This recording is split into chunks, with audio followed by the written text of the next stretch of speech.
ओम नमः शिवाय। हर हर महादेव। भारत एल्केमी तंत्र चैनल यूट्यूब चैनल में सभी कीमियागरों का और सभी रस प्रेमियों का स्वागत है। आप सभी प्रसन्न होंगे, खुश होंगे और मेरे चैनल को देख रहे होंगे। और आप लोगों को, ज़्यादातर लोगों को इंतज़ार होगा आने वाली वीडियो का, जो चैनल को देखने वाले हैं। तो वीडियो में कभी समय नहीं मिल पाता है तो मैं नहीं डाल पाता हूँ, और कभी समय मिलता है तो मैं डाल देता हूँ। और आप लोगों का जो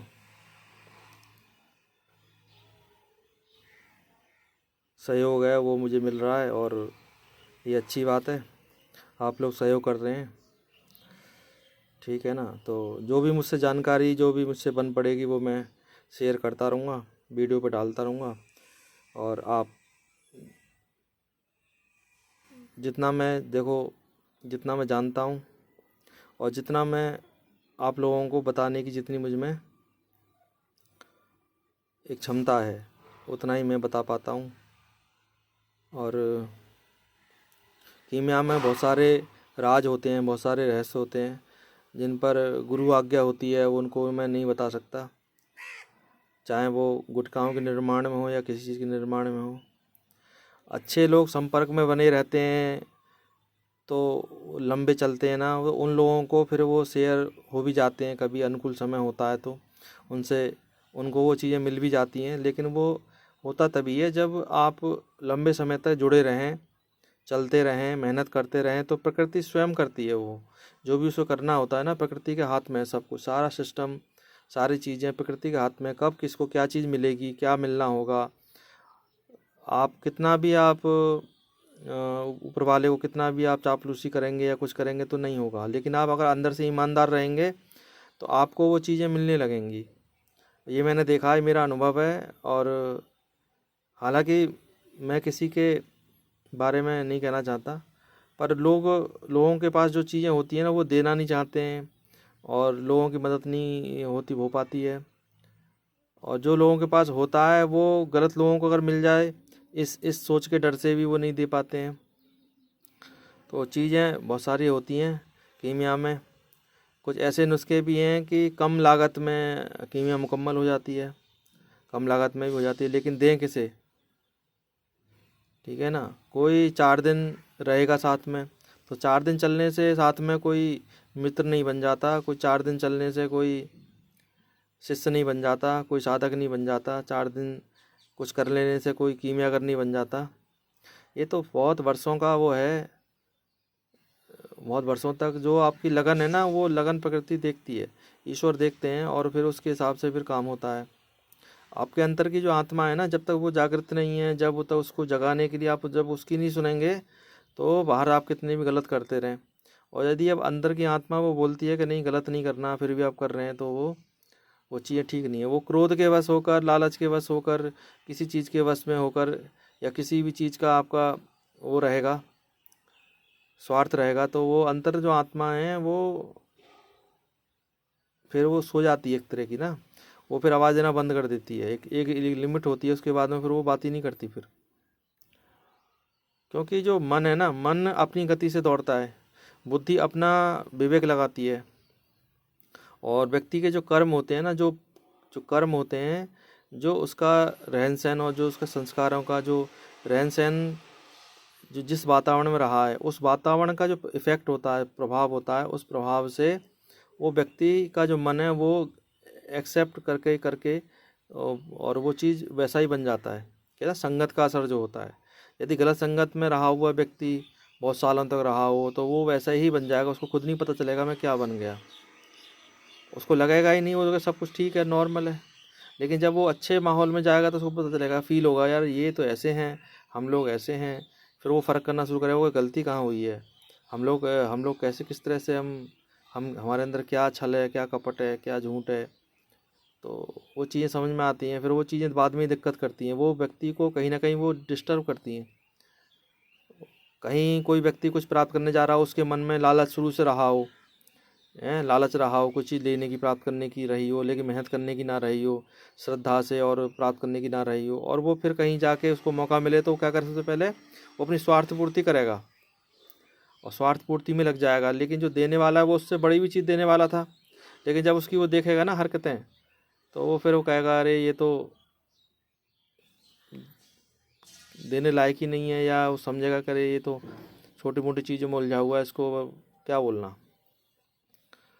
तो संसार में बहुत सारे लोग ऐसे मिलते हैं, अनुभव होते हैं, और आपको भी मिलेंगे, ऐसे अच्छे लोग भी मिलेंगे।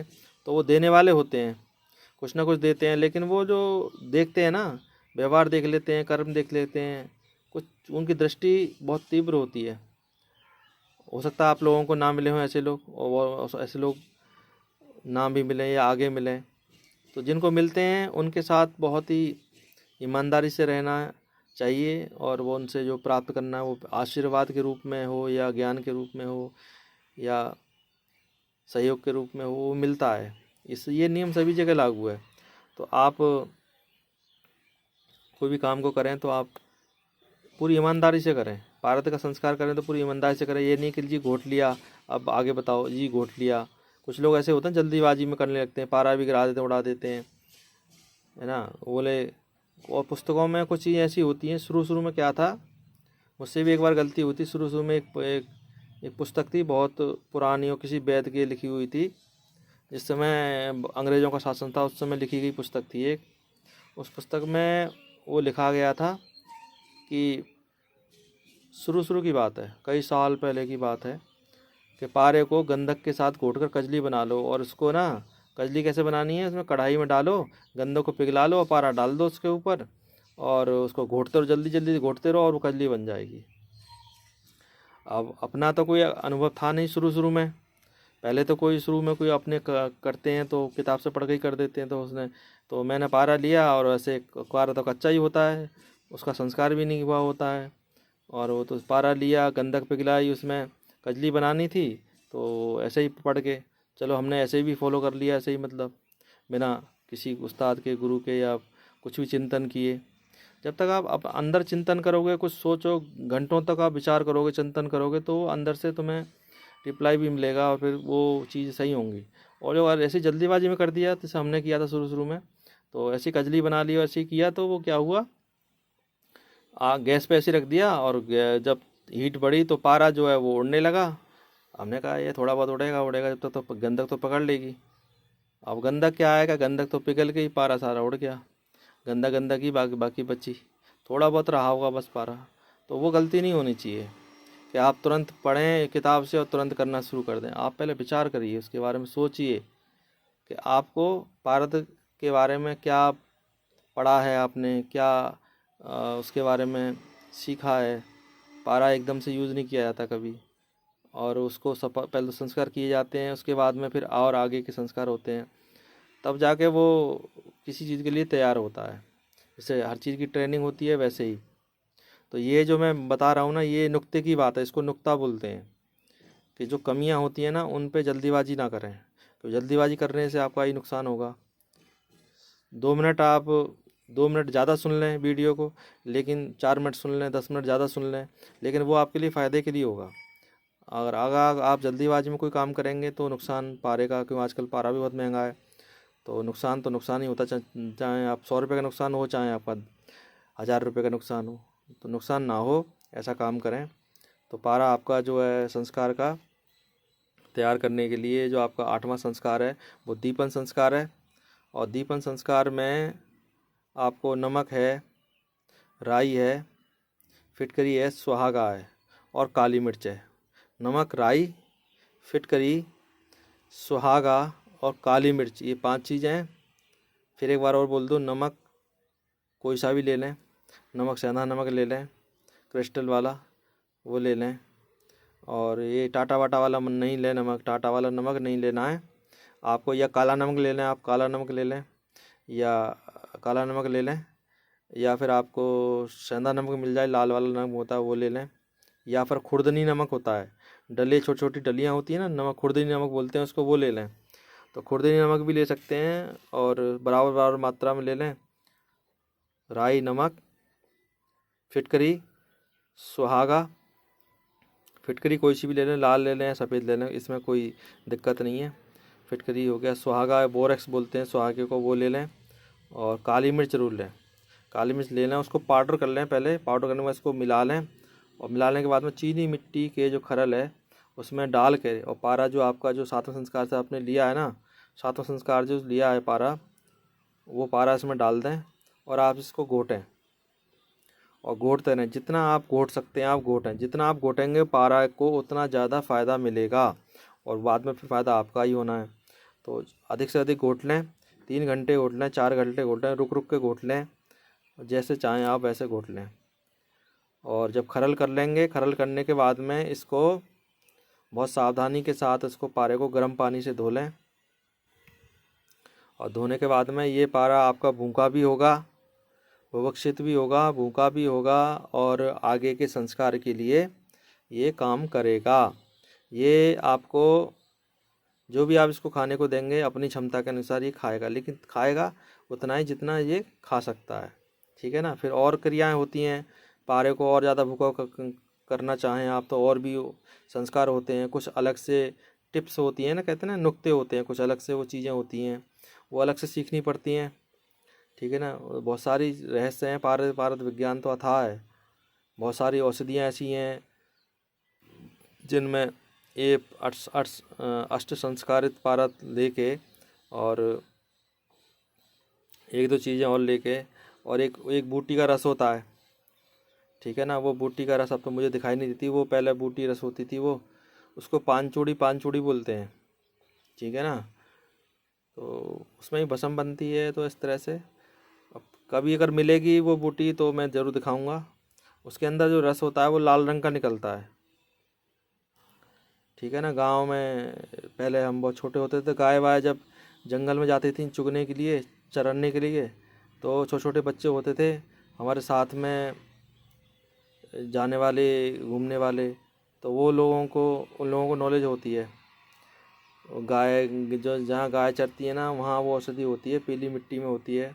पहाड़ी क्षेत्रों की तो पता नहीं, पहाड़ी क्षेत्र की नहीं कह रहा मैं, यूपी की बात कर रहा हूँ। यूपी में पहले मैंने बहुत पहले वो देखी थी, वो बच्चे उसको खाते भी हैं। तो ऐसे करके वो बूटी है, उसमें भी भस्म बनती है। तो ये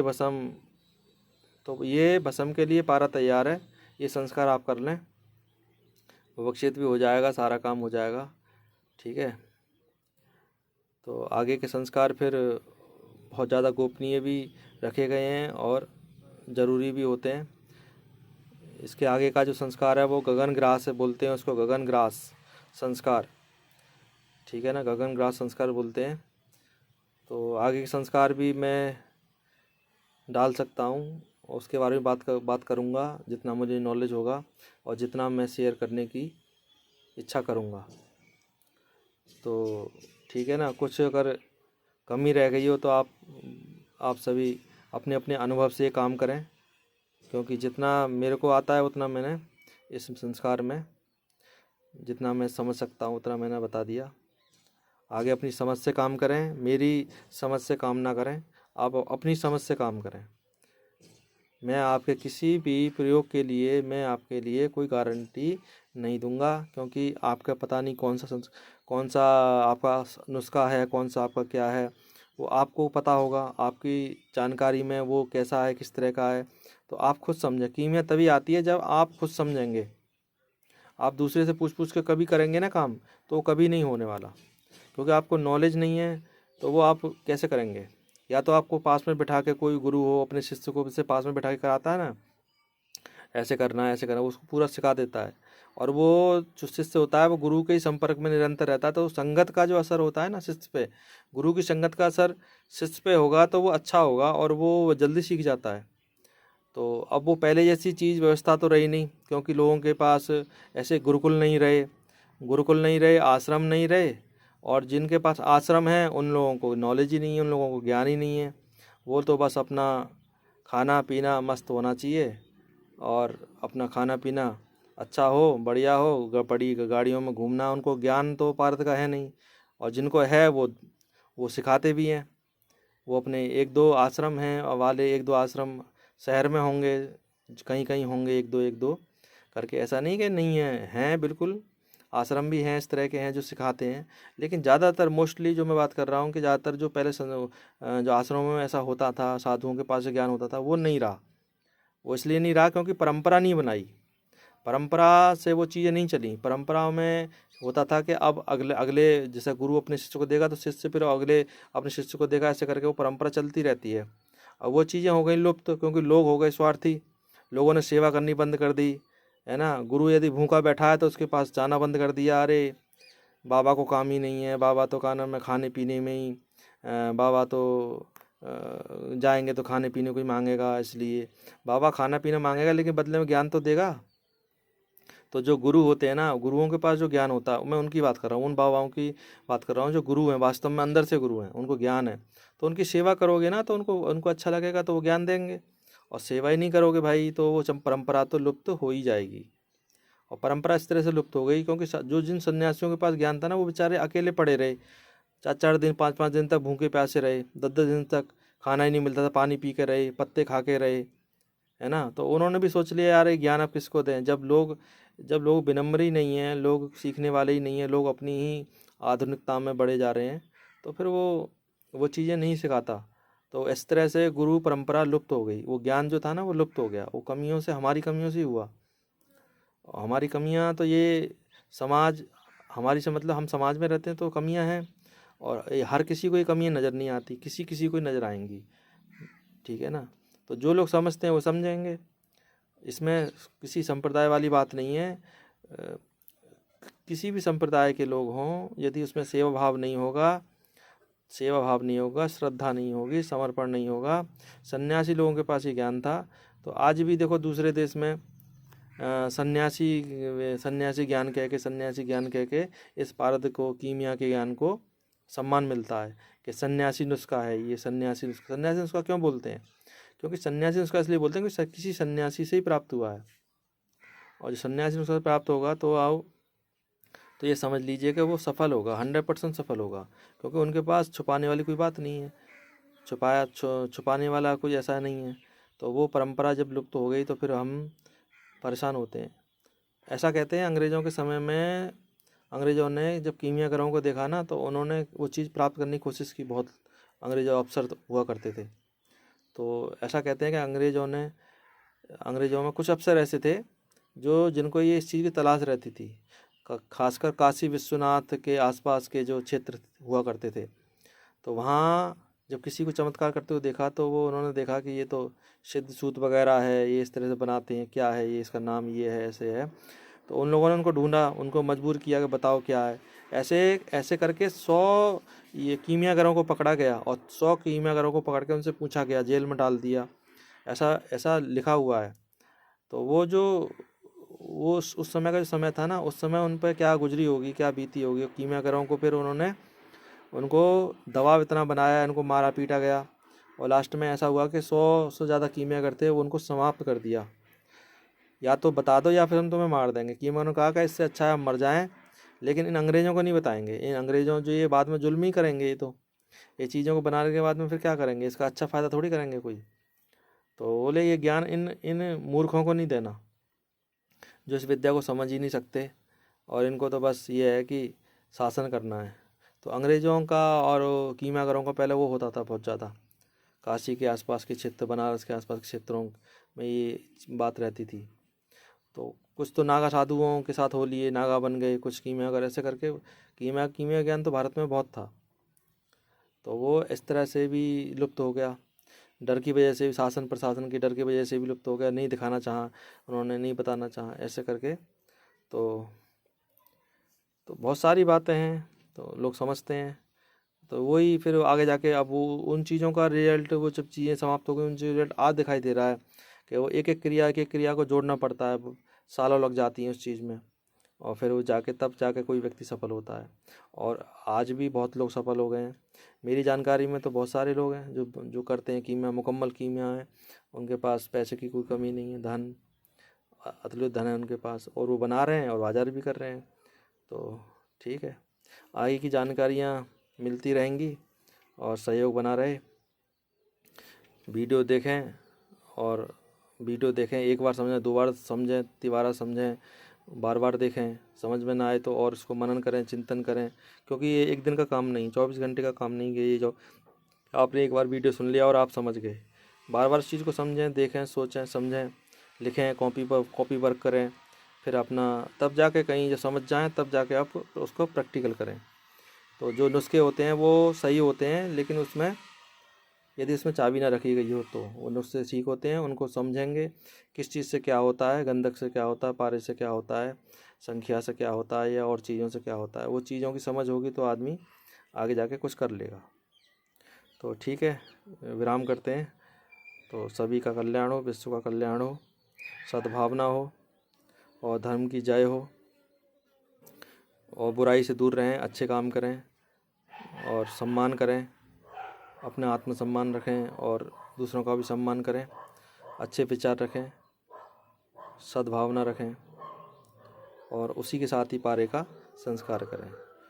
तो भगवान विश्वनाथ कल्याण करें। हर हर महादेव।